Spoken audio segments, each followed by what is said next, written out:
नमस्कार. Home minister powered by Good Knight power active प्लसच्या या भागात मी आदेश बांदेकर आपणा सगळ्यांचं मनापासून स्वागत करतो. सेलेस्टिया लोढा औरम कांजूरमार्ग पूर्व या ठिकाणी आलेले आहोत आणि इथे राहणाऱ्या स्वप्नीला नितीन फिरके या वहिनींना भेटणार आहोत, त्यांना बोलतं करणार आहोत. जाऊन भेटूया फिरके कुटुंबाला आणि बोलतं करूया स्वप्नीला वहिनींना.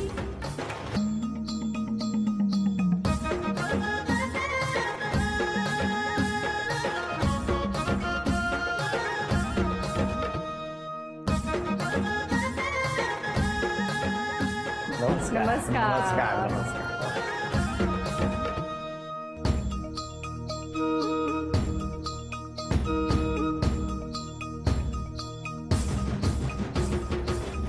घ्या उखाणा.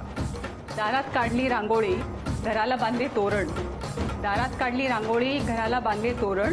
नितीन रावांचे नाव घेते होम मिनिस्टरचे कारण. अरे वा, कधीपासून पाठ करताय? मी पाठ नाही केलाय, पाठ नाही केलाय, बनवलाय. अरे वा, द्या ओळख करून. हे माझे मिस्टर नमस्कार.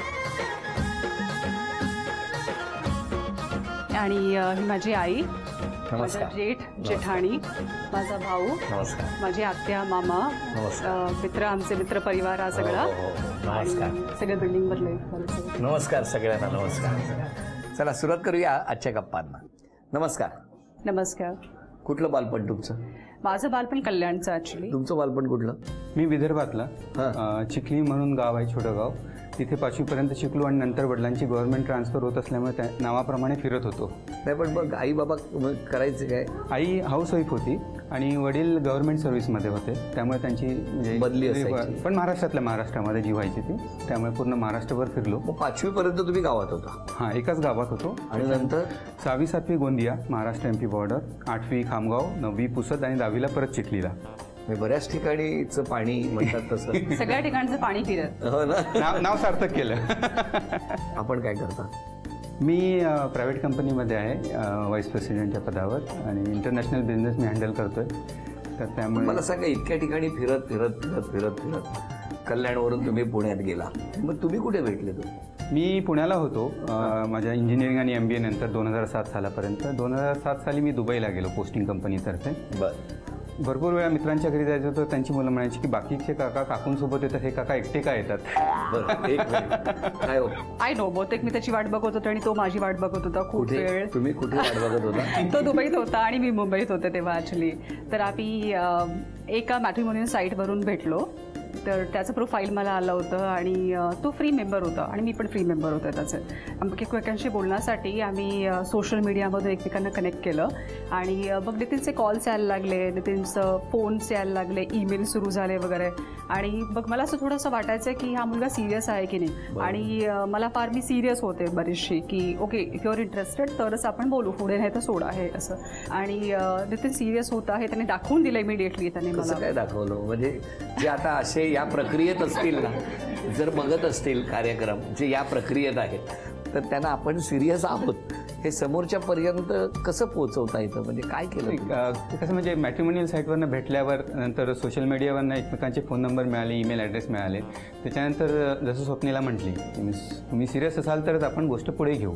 मग पुढे गोष्ट कशी घ्यायची? तर दोन्ही कुटुंब एकमेकांना भेटायचे. तर मग ते ॲक्सेप्ट केलं की ठीक आहे, माझ्या घरनं माझं कुटुंब येईल मुंबईला आणि मी दुबईला होतो, त्यामुळे मी दुबईवरनं मुंबईला आलो.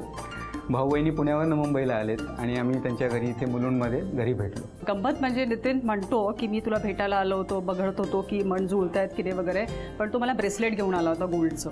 का हो, कसं काय? हे का मी म्हटलं होती का तिकडे? नाही, तशी शुद्ध मनाने शुद्ध सोनं घेऊन आलो आणि मग शुद्ध नात्याचं. मला सांगा, मग तुम्ही आता तर असं म्हणत असाल ना की मला सोन्यासारखा नवरा मिळाला?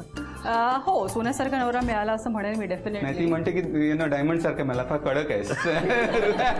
डायमंड कडक नाही म्हणणार मी, दगड म्हणेल. पण मग जेव्हा तुम्ही पहिल्यांदा भेटले तेव्हाच सुरुवात झाली? तेव्हाच ठरलं ॲक्च्युली, पण आम्ही फोनवरती बऱ्याच वेळा इंटरॅक्ट केलं आणि ईमेल्स पण एक्सचेंज होत होते. तर नितीनचं बेसिकली मला सर्वात जास्त गोष्ट आवडली होती की जेव्हा मी त्याला म्हटलं की तुला खरोखर लग्न करण्यात इंटरेस्ट आहे, म्हणजे इट्स अ डिफरंट थिंग की तुला मी आवडते का आणि मला तू आवडतोस का, पण तुला खरोखर लग्न करायचं आहे का, त्याच्यासाठीच माझ्याशी बोलतोस का. तर हे त्याला दाखवण्यासाठी त्याने काय केलं की त्याच्या कुटुंबाला आणि माझ्या कुटुंबाला भेट घालून दिली त्याची. आणि म्हणजे त्यांचं पण सायमल्टेनियसली कॉन्व्हर्सेशन सुरू झालं. तर त्याचं ते हे आश्वासन देणं आहे, म्हणजे आश्वासकपणा जो असतो एका व्यक्तिमत्वामध्ये की ओके तुला हा डाऊट वाटतोय तो तुझा हा मी डाऊट दूर करेन, हा स्वभाव मला फार आवडला त्याचा. आणि दुसरी गोष्ट म्हणजे एक रिलायबिलिटी असते, एक पंक्च्युअलिटी असते की तुला मी 12:05ला फोन करेन तर 12:05लाच फोन येणार. कसं काय कसं जमवायचं याचं म्हणजे हे खरंच शिकण्यासारखं आहे ना की बरोबर 12:05 वाजता आवडलंय का तुम्हाला? त्याचा फायदाही आहे आणि त्याचा तोटाही आहे. तोटे मी सांगेन तुम्हाला, तोटे डेफिनेटली मी सांगेन तुम्हाला. काय फायदा काय आणि तोटा काय एक एक सांगा. फायदा म्हणजे यू मीन्स नो तुम्ही दुसऱ्याच्या वेळेची काय म्हणतात कदर करतात आणि रिस्पेक्ट करतात. बरोबर. Whether it is like your boss or friend किंवा कलिग कोणी पण सेम टाईमला जर का बाहेर जायचं आणि वेळ झाला आणि तुम्ही घरामध्ये गेला की वेळ झाला आणि मेकअपमध्ये जर का वेळ जाणार असेल तर तुम्हाला मग बोलणी पण खावी लागतात. आता मी एक किस्सा सांगते. बोला मी किस्सा सोडूच नका सांगते. तुम्ही. नाही मी सोडणारच नाही, ऍब्सोल्युटली सगळ्यांच्या समोर नाहीतर काय एवढं बोलल्यावरती आपण थोडी गप्प राहणार. ऍब्सोल्युटली गप्पा नाही बसणार मी. तोटे असे आहेत पंक्च्युअलिटीसाठी नितीन म्हणजे आमच्या फ्रेंड सर्कलमध्ये खूप फेमस आहे. कोणाचाही बर्थडे असला आणि जर न्यूट्रल व्हेन्यू आहे, त्याच्या घरी नाही आहे, कोणाच्या प्ले एरियात आहे किंवा कुठेतरी हॉलमध्ये आहे, तर 6ला जर टाइम असेल तर आम्ही 5:45ला पोहोचतो. ओके 5:30ला पण पोहोचू शकतो. तुम्हीच नेता का? नाही तसं म्हणजे मी त्याला सांगितलं तसं की आपण एक काम करत जाऊ, आपणच तिकडे जाऊन सगळं ऑर्गनाईज करत जाऊ ॲटलिस्ट, म्हणजे त्यांचा तरी ताप वाचेल. पण नितीन नेहमी पंक्च्युअल असतो, त्याच्यामुळे मला खूप ऐकावं लागतं सगळ्या फ्रेंड्सचं, कारण सगळे फ्रेंड्स म्हणतात की तुमच्या प्लॅन करायचे म्हणजे बाबा नितीन एकदम डॉट घड्याळाच्या काट्यावरती चालतो. तर ते खूप कठीण होतं. आणि नितीनचं असं आहे की त्याने जर ठरवलं आता बाहेर जायचं आहे तर जोपर्यंत बाहेर पडत नाही तो खूप तगमग होते त्याच्या जीवाची. आणि मी त्याला म्हणते की मी माझं आटपते, 2 मुलांचं आटपते आणि तू तुझा आटपून पेपर वाचत बसतोस तर व्हॉट्सअप चेक करतोस आणि म्हणतो झालं की नाही आणि चला असं करतो. आणि तिकडे गेल्यानंतर मग तो सगळ्या बायकांकडे बघणार आणि माझ्याकडे बघणार, तुला जरा नीट नव्हतं तयार होत आहेत, तुम्ही दुसऱ्याकडे का बघता? गायडन्स द्यायला. आता किती वर्ष झाली लग्नाला?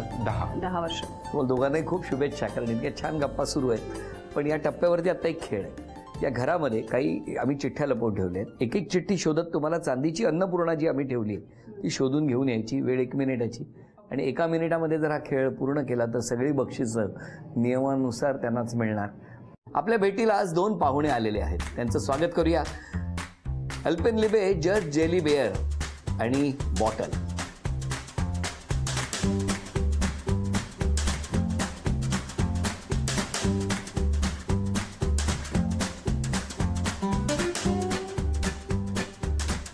आपण या खेळासाठी वहिनींना चेअर करण्यासाठी 2 गट करूया. एका बाजूला असेल अल्पेनलिबे जज जेली बेअर आणि टीम, आणि दुसऱ्या बाजूला असेल अल्पेनलिबे जज जेली बॉटल टीम. अल्पेनलिबे जज जेली यांच्याकडून या खेळासाठी स्पेशल गिफ्ट हॅम्पर सुद्धा मिळणार आहे. For ever memories. वेळ सुरू झाली.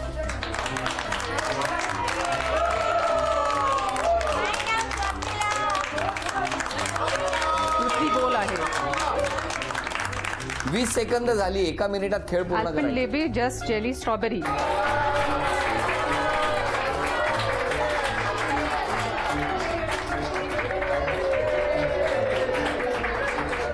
देवाचे घर. 50 सेकंद झाली आहेत. 10 सेकंद राहिली. अल्पेनलिबे जज जेली यांच्याकडून वहिनीला मिळते आहे ती भेटवस्तू.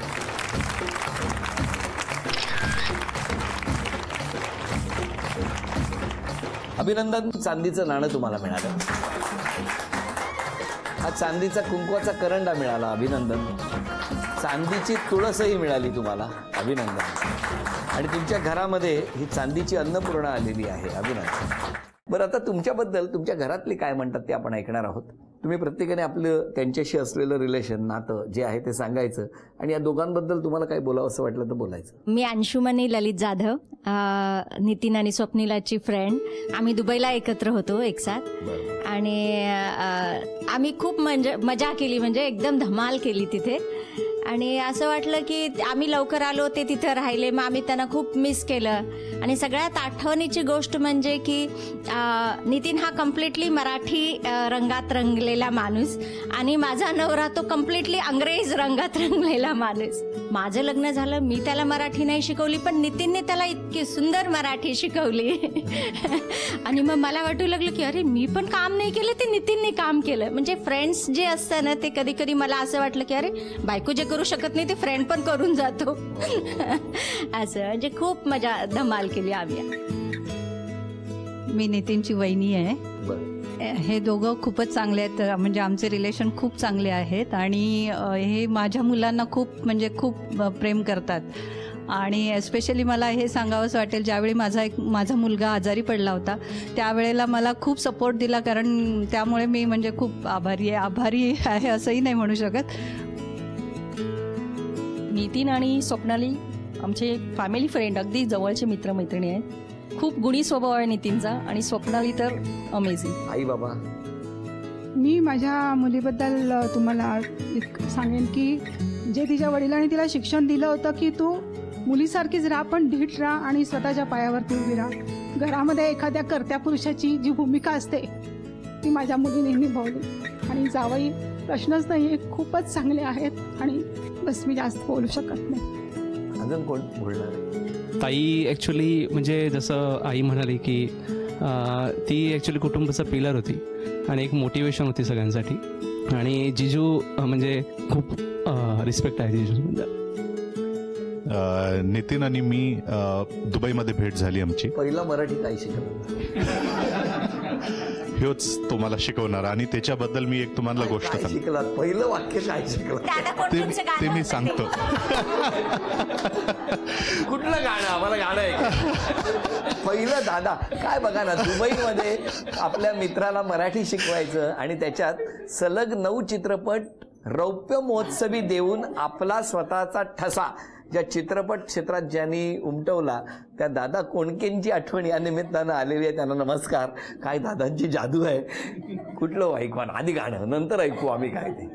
मळ्याच्या मळ्यामध्ये कोण ग हुबी, राखण करते मी रावजी, रावजी राखण करते मी रावजी, रावजी हात नका लावजी पाहिल कोणीतरी. काय एक सांगू, ह्यातला जो रोमॅन्टिझम आहे ना तो मला फार आवडला. माळ्याच्या माळ्यामध्ये कोणग उभी हे गाणं वाळवंटात शिकवलं गेलं आहे. वेगळं कॉम्बिनेशन नाही. आणि त्याच्या पाठीमागे आणखीन एक आहे, ते सांगण्याचं हे आहे. ह्यानी मला मराठी शिकवला, म्हणजे achievement beyond achievement, because my wife also कुड नॉट टीच मी मराठी. तर त्यांनी अचीव केला आणि त्यामुळं आय हॅड दॅट थिंग की मम्मीला जाऊन सांगावं, डॅडीला जाऊन सांगावं की हे बघ असं गाणं माझ्या मित्रांनी शिकवलंय. I didn't know the meaning. आणि हेच गाणं ते माझ्या मम्मीला सांगितलं. माय मदर डोकं आपटून घेतली, तुला माहिती आहे काय आहे? मी म्हटलं नाही मला माहिती नाही आहे. याला बसून सांगितलं की भाई आहे काय हे. त्यांनी सांगितलं, मग मी पण आपलं डोकं बडवून घेतलो. But very good friend. त्याला स्वप्नीला सारखी वाईफ मिळाली, excellent. He is a vegetarian. She was our like, आम्हाला जे मासा ते खायला, मटण खायला आवडतंय. She was like a big relief for us. कधी जायचं असेल मटण मासा खायला म्हणजे नितीन चल स्वप्नीला घेऊन जाऊ आपण. त्या मंडळी जात होतो आपण. But excellent couple, God bless them. क्या बात आहे, व्हेरी गुड. बघितलं, अशा गप्पा असतात, अशा आठवणी असतात. नकळत प्रत्येक जण बोलू लागलं, किती बोललो तरी वेळ कमी पडेल. पण तरी सुद्धा ना आत्ता एक गाणं सुरू होईल. ते गाणं सुरू झाल्यानंतर ही जी उशी आहे तुम्ही पास करायची. आणि ज्यांच्याकडे ती उशी थांबेल त्यांना एक छोटीशी शिक्षा असेल प्रेमळ. ती शिक्षा जर तुम्ही पूर्ण केली तर या माऊलीला बक्षीस मिळणार. बघूया आता कुटुंबातले सदस्य तुम्हाला किती मदत करतायत, किती बक्षीस मिळवून देत आहेत. गाणं.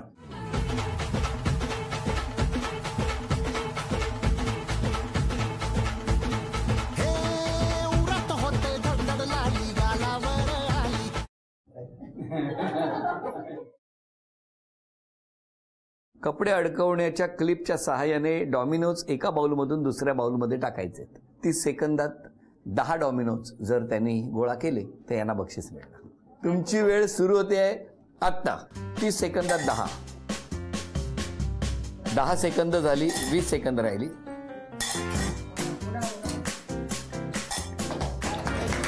10, 9, 8, 7, 6, 5, 4, 3, 2, 1. वेळ. जरा मोजा किती झाले. 9, 10, 11. अभिनंदन. हे बक्षीस पाहिलं. झी मराठी कडून ही भेटवस्तू तुमच्यासाठी. गाणं. आता उत्तावीर झालो गुडगा बाशिंग बांधलं तुझ्या नावाचं मी निशल टॅटून गोंधलं.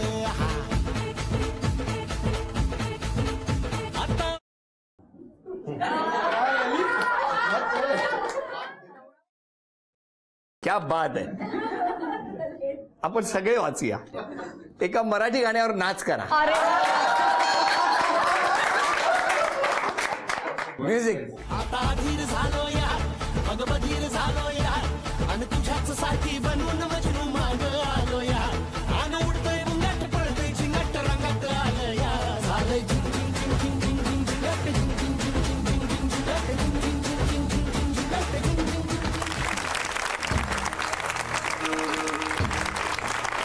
अभिनंदन. हे बक्षीस तुम्हाला मिळालं. झी मराठी कडून ही भेट. गाणं.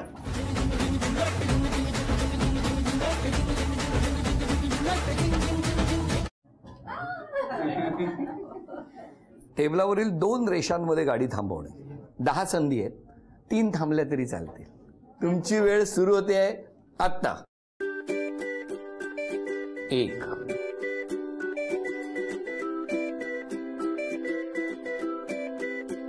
3. बघा आतापर्यंत 3 संधी झाल्या. 4, 5, 6. गेलं 6, 7. 3च राहिल्या आता. तुमच्याबद्दल काही आरोप आलेत. ओके. बघूया साधारणतः कुठले आरोप केलेत कोणी. तुम्ही इतक्या बिझी असता की मैत्रिणींना मित्रांना वेळच देता येत नाही तुम्हाला. अच्छा. असा आरोप आहे. मान्य आहे तुम्हाला? हो, मान्य आहे मला. होतं काय की 2 मुलांच्या मध्ये आणि माझ्या हॉबीज आणि घर या सगळ्या गोष्टींमध्ये ॲक्च्युली वेळ मिळत नाही. म्हणजे मनात असतं की फोन करेन, पण शेड्यूलमध्ये आणि रुटीनमध्ये एवढी बिझी होऊन जाते की वेळ मिळत नाही फोन करायला. इतकी बिझी असता. पुढचा आरोप आहे की तुम्हाला फोन घ्यायलाही उचलायला वेळ नसतो. मान्य आहे. मान्य हो की नाही एवढंच आहे. हो आहे. मान्य आहे. छोट्या छोट्या गोष्टीवरून पटकन रुसता. पूर्वी मान्य आहे का? हो आणि नाही. पटकन रागावता. मान्य आहे. रागावल्यानंतर पटकन बोलता. हो, मान्य आहे. त्यामुळे कधी कधी समोरच्याच्या मनाला वाईट वाटतं. हो, मान्य आहे. मग एखाद्या गोष्टीच्या बाबतीत सॉरी म्हटलं ना तरी ते तुम्ही विसरून जात नाही. ती गोष्ट मनाला लावून घेतं. हो, हे खरं आहे. बऱ्याच वेळा असं होतं की कोणीतरी तुम्हाला काहीतरी बोलतं आणि ते तुम्हाला पटत नाही. तुमच्यापर्यंत ती कुठल्या पद्धतीने गोष्ट पोचते ते पण मॅटर करतं. आणि मी बिलीव्ह करते की तुम्हाला काही तक्रारी असेल तर तुम्ही स्ट्रेट अवे मला येऊन बोलाल की स्वप्नीला मला तुझं हे पटलं नाही. तर मला त्यावेळेस क्षणिक राग येईल की असं कसं बोललीस तू मला किंवा असं कसं बोललास तू मला. पण तीच गोष्ट मला जर इकडून तिकडून जर कळली तर मला त्याचा खूप संताप होतो. कारण मला असं वाटतं की जो माणूस समोर येऊन तुम्हाला सांगतो त्याला जेन्युनली तक्रार आहे आणि त्याला जेन्युनली वाटतं की माझं चुकतं आहे. जेव्हा माणूस मागून बोलतो तेव्हा असं होतं की त्यालाही माहिती आहे कुठेतरी डाऊट आहे मनामध्ये की माझी तक्रार योग्य आहे की नाही, असं मला वाटतं. म्हणजे असं माझं मत आहे. पण याच्यामध्ये बदल करायचा असेल तर कुठला करा? रागावरती संयम ठेवेन आणि माझ्या मित्रमैत्रिणींना माझ्या फॅमिलीला अजून जास्त वेळ देईन. हेच बदल करेन मी मोस्ट. तुम्हाला काय वाटतं कुठला बदल केला त्यांनी स्वभावात तर त्यांना आनंद जास्त मिळेल? छोट्या छोट्या गोष्टींचा काय म्हणतात बाऊ करायला नको. काही काही गोष्टी असतात म्हणजे म्हणजे मी स्ट्रेस घेण्याची सवय आहे. परफेक्शन पाहिजे. थँक्स टू हिम. हे सगळं इथे पण ते त्याच्यामुळे झालं. टेन्शन मी घेत नाही परफेक्शनचं मी देतो. सगळं गुण येणार नाही ना पुन्हा. आज सॉरी म्हणायचं असेल, क्षमा मागायची असेल तर कोणाची माग? क्षमा मी सगळ्यांचीच मागेन, कारण आय एम शुअर की प्रत्येक संबंधामध्ये कुठे ना कुठे माझं कुठेतरी चुकलंच असेल, तर मला प्लीज मोठ्या मनाने माफ करा.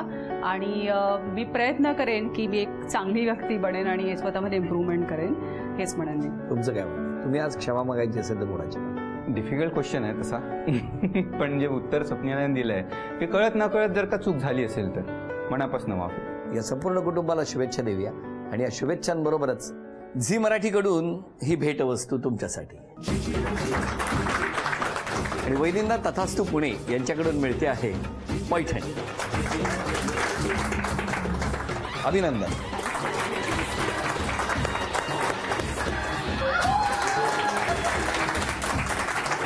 आजचा भाग इथेच संपतो आहे. पुन्हा भेटूया अशीच एक पैठणी घेऊन होम मिनिस्टरच्याच पुढच्या भागात. नमस्कार.